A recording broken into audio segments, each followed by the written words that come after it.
What's going on, everybody? Appreciate you tuning in. We got to do a little checkup on the Suns as we are now 11 games in the season. So we are about an eighth of the way through, and got to hand it to them.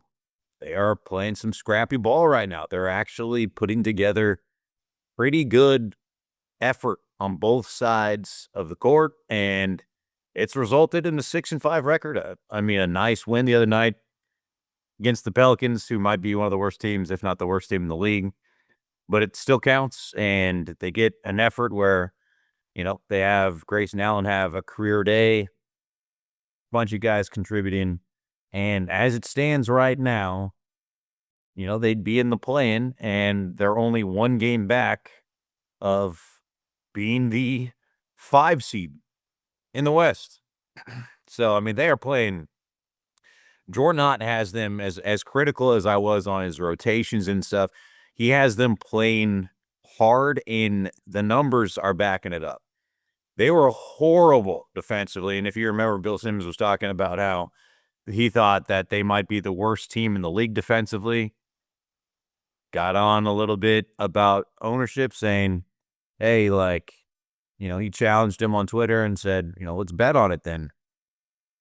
I mentioned how I didn't really love having an owner that would go on social media and is constantly doing this, jabbing back and forth, and he's a little bit too accessible than the way that I would prefer for an owner to be, a little bit more in the back, but he likes to be right in the forefront of everything. To his credit, this defense that was 5 games into the season looking really rough, bottom 3 in the league, they're all the way up to 12th now. They're only giving up 115 points per game. By the way, how crazy is that? You're almost top 10 best defense in the league, giving up 115 points a league. I remember watching 2000s basketball where if you gave up 100 points, you were almost always going to lose. Like that, just no one scored 100. You would be far and away the best defense in the league if you held people to 100 now. The league changed so much in the last 20 years. I don't know for better or worse, but it definitely has shifted to this, space and pace 3-point game. But 115 now makes you the 12th best defense in the league. So if they can hover around in that 10 to 15 range, that's an incredible achievement for this team, especially considering, what they're working with right now with injuries and kind of the amount of guys that have missed minutes and have missed games. The most recent on that list, the guy that we need to talk about, Jaylen Green. So, Jaylen Green has missed 9 of 11 games as he was dealing with a hamstring injury. And that's the problem with these hamstring injuries, man. Like, you can try and get yourself back into it, but when you pull a muscle, it takes so long for it to really fully heal. You get to the point where you can have some flexibility, you can feel better and stuff like that, but it really wants to go again and really tends to get re-injured. Well, that's what happens. He pulls it again, so now he's out 4 to 6 weeks. It's a lot of time for a guy that both seasons prior to this, didn't miss a game. Played 82 games both seasons. And now in his first stop with the Suns, his first year here, he's going to miss a chunk of this season here to start out. Like I said, 9 of 11 already. If you're missing 4 to 6 weeks here, they're going to miss what? 20 games more, probably somewhere around there. At least 25. So all of a sudden, you're going to now have missed 30 games, if you want to be very conservative. 30 of 32, somewhere around there. Maybe closer to 33 of 35 games he's going to have missed. Significant for a guy that, whether he's efficient, whether he kind of gives it back on the defensive end, a guy that still is going to put 20 in the stat sheet every night. You're missing that kind of offensive punch. An athlete, a guy that can get out there and really run the lanes and kind of help this offense, which is still playing pretty well. Again, I got on Jordan pretty hard about the rotations and stuff that he's doing that I don't love. I still don't love the fact that you never see Malawach almost ever. He's only played in 6 games, barely any minutes, and the stats and the development haven't shown up at all. Obviously, incredibly early in his career, but like you would love, or at least I would love, if he got more opportunities to kind of grow and develop right now, because he's not getting any better just sitting on the bench. But, these types of injuries are going to happen. So Jaylen Green, who you wouldn't necessarily expect it to happen to him, but to somebody, it's impossible to get through the full season healthy. Like, it just does not happen that way. So now it turns into, like, who can step up in his absence? How do we feel about kind of the roster and the team and kind of the ability to hold down the fort while he's gone? Now, he ain't never gonna, not gonna very often get the kind of performance from Grace now that you just saw. That was a wild shooting performance, um, making 10 threes. I mean, he got red hot, and he's a guy that can be streaky at times, but that's not something you can really kind of depend on. But you do get more minutes probably for Ryan Dunn now. You do probably get more minutes and continue to give them to Colin Gillespie, who's been playing well. And then, it turns into some of those other guys. How can they kind of produce for you a little bit? We're still seeing Nigel Hayes. I don't love that.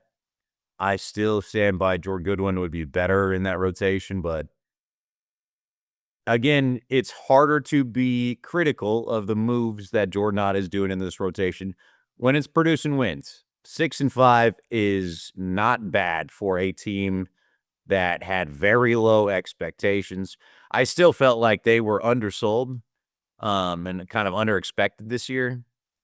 I looked at them as a team that was going to be scrappy. They could get up and down. That was going to be a lot more fun to watch than what we saw the last few years, out of Phoenix. A lot less expectations, a lot lower ceiling, but one that at least was going to give you effort. And in the NBA, the dirty secret is if you can give it effort night in, night out, that's going to be enough to win you a lot of games. So right now, that's where they're at. 6-5. Look okay. The Jaylen Green hurts. A lot of these guys are going to have to continue to step up. Devin Booker is going to do his thing. And, they're starting to get some good frontline play. I still would love to see Malawach get some minutes, but, Mark Williams has been playing decent. Didn't have a great night, obviously, against the Pelicans. 2 points and 6 rebounds, I think it was in that game. That's not great. Didn't have a basket from the field. It was 2 free throws. In 20 minutes. I ain't going to do it normally, but he's been more hot than he's been cold this year. You're just going to have to continue to find ways to kind of have guys kind of step in and play some important opportunity minutes while Green is gone. Because when he comes back, that's a guy that's going to need probably 30 minutes a night. Like, he's going to be out on the court. But impressive. The big takeaway right now, the final thing is just, Jordan, as bad as I thought it looked the first, week of the season, and there were so many things that I would have done differently, it's paying off. I can't argue with the results. I can nitpick if there's things that I feel like I would do differently, but if he is going to be implementing and coaching this team in a manner that gives them wins, that puts them in this position, I can't say anything else. I can't criticize it. If the results are there, the results are there. Whether I agree with the method or not, if they are there, that's what it's going to be. And you look at kind of now, again, 10 games is 10 games. It's not nothing. So an eighth of the way into the season, and you look at the teams that you start saying, hey, like, where do you think we stack up? Well, New Orleans looks horrible. Like, they will not be in contention about making a playoff run at all, it looks like. Okay, so you can say they're gone. At some point, you would think the Mavericks can kind of figure it out, whether Kyrie can come back this year, be healthy, or if they can get a guard to kind of run the show. They're in a tough position right now with no point guard, but you'd think maybe they can get going. At some point, you'd imagine the Clippers can get going as well. There's just a lot of talent on that roster for them to be kind of meddling towards the bottom. No one really expects something from Utah. Sacramento looks like they're ready to implode any moment. Memphis, they've got an entire thing hanging over the entire franchise right now with John Morant, kind of what's going on there. So if you say those 4 teams are on the outside looking in, you only have to be better than 2 other teams, 1 other team to get into the play-in and to have a chance at the postseason. They're going to have a shot. Like, they're going to have a legitimate shot of being on the higher end of that play-in, and if things continue to kind of fall their way and play well, they might just be an outright top 6 seed in the West. Now, long way to go. The Jaylen Green injury hurts. They have a lot of other things that need to happen, but this team now, 11 games in, my takeaway is looking at them as a possible in the top 6 seeds to have a automatically into the playoffs or a play-in team is now a realistic goal.